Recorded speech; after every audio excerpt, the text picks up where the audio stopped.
एक ऐतिहासिक कदम में प्रधानमंत्री श्री नरेंद्र मोदी ने आज वीडियो कॉन्फ्रेंसिंग के माध्यम से देश भर में 508 रेलवे स्टेशनों के पुनर्विकास की आधारशिला रखी।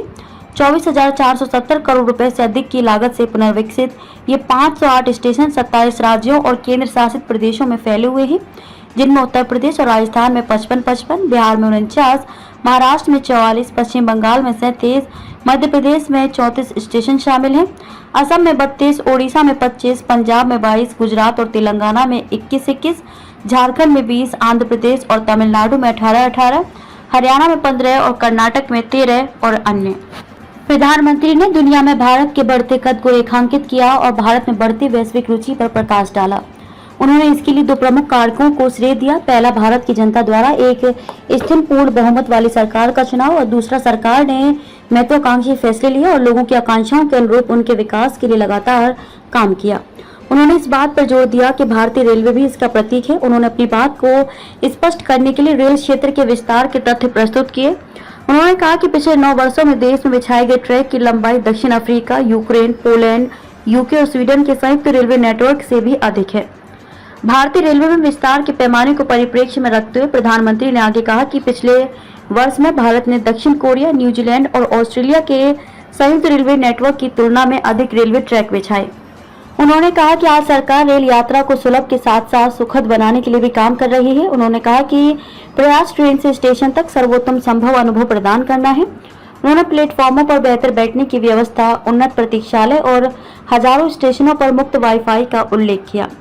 प्रधानमंत्री ने भारतीय रेलवे में हुए व्यापक विकास को रेखांकित करते हुए कहा कि कोई भी प्रधानमंत्री लाल किले से इन उपलब्धियों के बारे में बोलना चाहेगा। हालांकि प्रधानमंत्री ने इस बात पर भी जोर दिया कि यह आज के कार्यक्रम के भव्य आयोजन का ही परिणाम है कि वह आज ही रेलवे की उपलब्धियों पर विस्तार से विचार कर रहे हैं। प्रधानमंत्री ने रेलवे को देश की जीवन रेखा बताया और कहा कि इसके साथ ही शहरों की पहचान भी रेलवे स्टेशनों से जुड़ी है, जो समय के साथ शहर का दिल बन गए हैं। इससे स्टेशनों को आधुनिक स्वरूप प्रदान करना जरूरी हो गया है। प्रधानमंत्री ने रेखांकित किया कि सरकार ने इस धारणा को बदल दिया है कि नागरिकों द्वारा भुगतान किया गया कर भ्रष्टाचार में बर्बाद हो जाता है और आज लोगों को लगता है कि उनका पैसा राष्ट्र निर्माण के लिए उपयोग किया जा रहा है।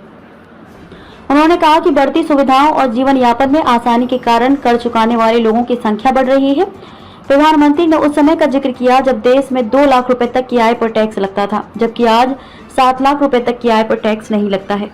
प्रधानमंत्री ने कहा कि उसके बावजूद देश में आयकर संग्रह की मात्रा बढ़ रही है और यह स्पष्ट संदेश जा रहा है कि देश में मध्यम वर्ग का दायरा लगातार बढ़ रहा है। उन्होंने बताया कि इस साल आयकर रिटर्न दाखिल करने वालों की संख्या में 16% की वृद्धि हुई है, जो सरकार के प्रति बढ़ते विश्वास और देश में हो रहे नव प्रवर्तन को दर्शाता है। आज लोग देख रहे हैं कि कैसे देश में रेलवे का कायाकल्प हो रहा है, मेट्रो का विस्तार हो रहा है। उन्होंने नए एक्सप्रेसवे और हवाई अड्डों के विकास का उल्लेख किया और कहा कि इस तरह के बदलाव करदाताओं के पैसे से विकसित हो रहे नए भारत की भावना को बल देते हैं। संबोधन का समापन करते प्रधानमंत्री ने कहा कि इन 508 रेलवे स्टेशनों का आधुनिकीकरण भी इसी दिशा में उठाया गया कदम है।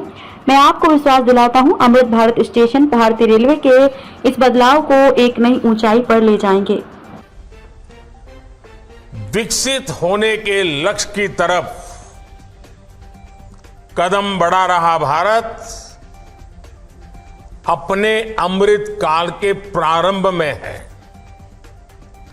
नई ऊर्जा है, नई प्रेरणा है, नए संकल्प है। इसी आलोक में आज भारतीय रेल के इतिहास में भी एक नए अध्याय की शुरुआत हो रही है। भारत के करीब 1300 प्रमुख रेलवे स्टेशन अब अमृत भारत रेलवे स्टेशन के तौर पर विकसित किए जाएंगे। उनका पुनर्विकास होगा, आधुनिकता के साथ होगा। इसमें से आज 508 अमृत भारत स्टेशनों के पुनर्निर्माण का काम शुरू हो रहा है और इन 508 अमृत भारत स्टेशंस के नवनिर्माण पर करीब 25,000 करोड़ रुपए खर्च किए जाएंगे।